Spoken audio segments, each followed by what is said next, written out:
India 360 news पर मैं हूं विजय आपके साथ में। कोविड-19 टेस्ट पॉजिटिव आने के कुछ दिनों के बाद में अस्पताल में भर्ती हुई उद्धव ठाकरे की पत्नी। एक रिपोर्ट के मुताबिक आइसोलेशन के दौरान कमजोरी की शिकायत के बाद उन्हें एक निजी अस्पताल में भर्ती कराया गया है और उनके बेटे और महाराष्ट्र के मंत्री आदित्य ठाकरे का भी कोविड-19 का टेस्ट पॉजिटिव आया था।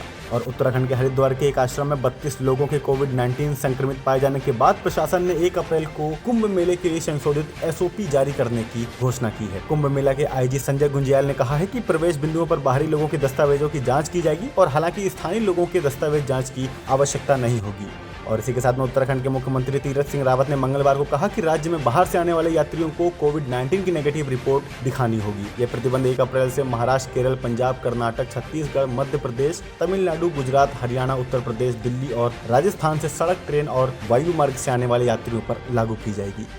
उत्तर प्रदेश सरकार ने कोविड-19 के मद्देनजर कक्षा 8 तक के सभी परिषदीय व निजी विद्यालयों को 4 अप्रैल तक बंद रखने का आदेश दिया है। साथ ही अन्य स्कूलों को सख्ती से कोविड-19 प्रोटोकॉल के अनुसार ही खोला जाएगा। और गौरतलब है कि मंगलवार को राज्य में 918 लोग कोविड-19 से संक्रमित मिले, जबकि 10 मरीजों की मौत हो गई। और कोरोना वायरस के प्रचार को रोकने के लिए पंजाब सरकार ने मंगलवार को कोविड-19 संबंधित प्रतिबंधों को 10 अप्रैल तक बढ़ाने का आदेश दिया है। और राज्य सरकार ने हाल ही में दिशा निर्देश जारी किए हैं, जिसके मुताबिक 11 जिलों में रात्रि कर्फ्यू रात 9 बजे से सुबह 5 बजे तक लगाया गया था और सामाजिक समारोहों पर प्रतिबंध लगाए गए थे। और DGCA ने कहा है कि कुछ एयरपोर्ट्स पर कोविड-19 प्रोटोकॉल्स का अनुपालन संतोषजनक नहीं है, इसलिए ठीक से मास्क नहीं पहनने या फिर अन्य प्रोटोकॉल का उल्लंघन करने वालों पर एयरपोर्ट स्पॉट फाइन लगाने पर विचार किया है। DGCA ने एयरपोर्ट संचालकों से अनुरोध किया है कि वे सुनिश्चित करें कि लोग ठीक से मास्क लगाएं और सोशल डिस्टेंसिंग बनाए रखें।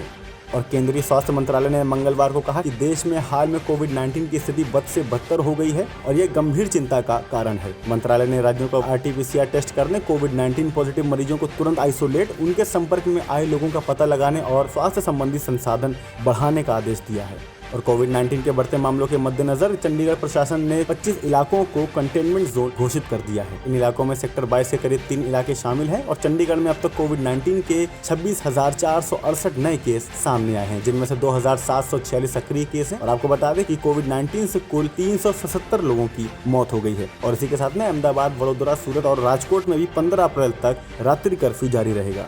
केंद्रीय स्वास्थ्य मंत्री हर्षवर्धन व उनकी पत्नी नूतन ने मंगलवार को दिल्ली के एक अस्पताल में कोविड-19 वैक्सीन की दूसरी डोज लगवाई। और केंद्रीय मंत्री ने कहा है कि दोनों भारतीय वैक्सीन सुरक्षित हैं और अभी जो मामले बढ़े हैं उसे लेकर मैं लोगों से अपील करता हूं कि कोविड-19 प्रोटोकॉल का पालन करें और टीकाकरण को जन आंदोलन के रूप में विकसित करने में मदद करें।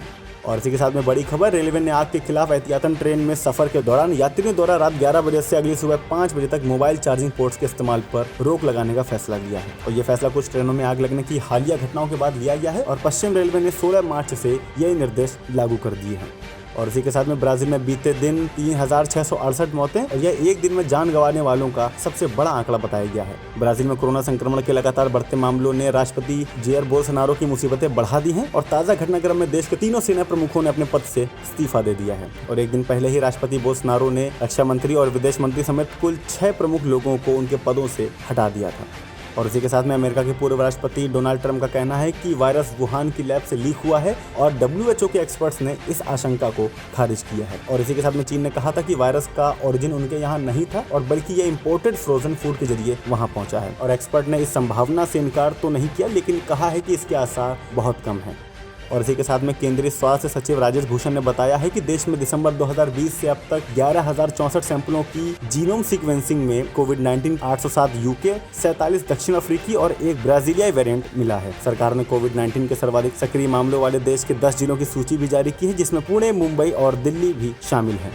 और इसी के साथ में भारतीय महिला T20 कप्तान हरमनप्रीत कौर कोरोना वायरस से संक्रमित पाई गई हैं और हरमन ने मंगलवार को इसकी जानकारी ट्विटर पर बताई है। हरमन ने खुद को क्वारंटीन कर लिया है और हरमनप्रीत हाल ही में लखनऊ में दक्षिण अफ्रीका के खिलाफ खेले गए 5 मैचों की वनडे सीरीज में भारतीय टीम का हिस्सा थी। और इसी के साथ में विकेट कीपर बल्लेबाज ऋषभ पंत को IPL 2021 के लिए दिल्ली कैपिटल्स का कप्तान बनाया गया है और फ्रेंचाइजी के नियमित कप्तान श्रेयस अय्यर कंधे की चोट के कारण पूरे सीजन से बाहर हो गए हैं, जिसके बाद नए कप्तान की घोषणा की गई। और पंत 2016 में दिल्ली कैपिटल्स से जुड़े थे और उन्होंने 68 IPL मैचों में 2079 रन बनाए थे। और इसी के साथ में आईपीएल के 14वें सीजन का आगाज 9 अप्रैल से होने वाला है और फाइनल 30 मई को खेला जाएगा। इस बार दिल्ली कैपिटल्स के ओपनर शिखर धवन के पास 600 चौके पूरे करने का पूरा मौका है और वे सिर्फ 9 बाउंड्री ही अभी तक दूर है। और आपको बता दें कि धवन ये उपलब्धि हासिल करने वाले आईपीएल इतिहास के पहले खिलाड़ी बन जाएंगे। और दूसरे नंबर पर ऑस्ट्रेलियाई ओपनर डेविड वार्नर और तीसरे नंबर पर भारतीय कप्तान विराट कोहली हैं। सनराइजर्स हैदराबाद के कप्तान वार्नर ने अब तक टूर्नामेंट में 510 चौके लगाए। वहीं रॉयल चैलेंजर्स बेंगलुरु के कप्तान कोहली के नाम 530 चौके दर्ज किए गए हैं। और एनसीबी ने अभिनेता एजाज खान को मादक पदार्थ मामले में मुंबई एयरपोर्ट पर हिरासत में लिया है। और एनसीबी के एक अधिकारी ने बताया है कि ड्रग पेडलर शादाब बटाटा से पूछताछ में एजाज का नाम सामने आया है। और पिछले दिनों कोविड-19 पॉजिटिव आए अभिनेता मिलिंद सोमन ने होली की तस्वीरें इंस्टाग्राम पर शेयर करके बताया कि उनकी पत्नी अंकिता कंवर पीपीई किट पहनकर उनसे मिलने आई। उन्होंने लिखा कि हमने खुद को थोड़ा रंग लगाया और पूरन पोली खाई। और बाहुबली के एक्टर प्रभास ने हाल ही में 6 करोड़ की लैम्बोर्गिनी एवेंटाडोर रोडस्टर खरीदी है और सोशल मीडिया पर इसकी एक तस्वीर भी सामने आई है। रिपोर्ट्स के मुताबिक एक इंटरव्यू में प्रभास ने लैम्बोर्गिनी खरीदने की इच्छा जताई थी और उन्होंने यह कार अपने दिवंगत पिता के जन्मदिन पर खरीदी है। और इसी के साथ में मौसम की खबर। बीते 2 दिनों में रिकॉर्ड तोड़ गर्मी के पीछे राजस्थान से आने वाली गर्म हवाएं हैं और पश्चिमी विक्षोभ के कारण उत्तर पश्चिमी ठंडी हवाओं का रुख थम सा गया है। चक्रवाती हवा की वजह से उत्तर प्रदेश, गुजरात, मध्य प्रदेश में लू जैसा असर नजर आया और लखनऊ, कानपुर देहात, प्रयागराज, फतेहपुर, हरदोई और फर्रुखाबाद समेत प्रदेश के कई शहरों में गर्मी एकदम से बढ़ गई है। मौसम विभाग के अगले 3 दिन कुछ राहत मिलने की उम्मीद जताई है। और मौसम विभाग की माने तो मंगलवार को अधिकतम तापमान 40 डिग्री और न्यूनतम तापमान 18 डिग्री सेल्सियस रिकॉर्ड किया गया। हालांकि शाम को हल्की ठंडक ने कुछ राहत दी, जिसका असर 2 से 3 दिन रहने वाला है। और इसके बाद फिर से 42 से 44 डिग्री सेल्सियस के आसपास तापमान रहने के आसार हैं। आगे की अपडेट के लिए देखते रहिए इंडिया 360 न्यूज, खबर दिन भर की।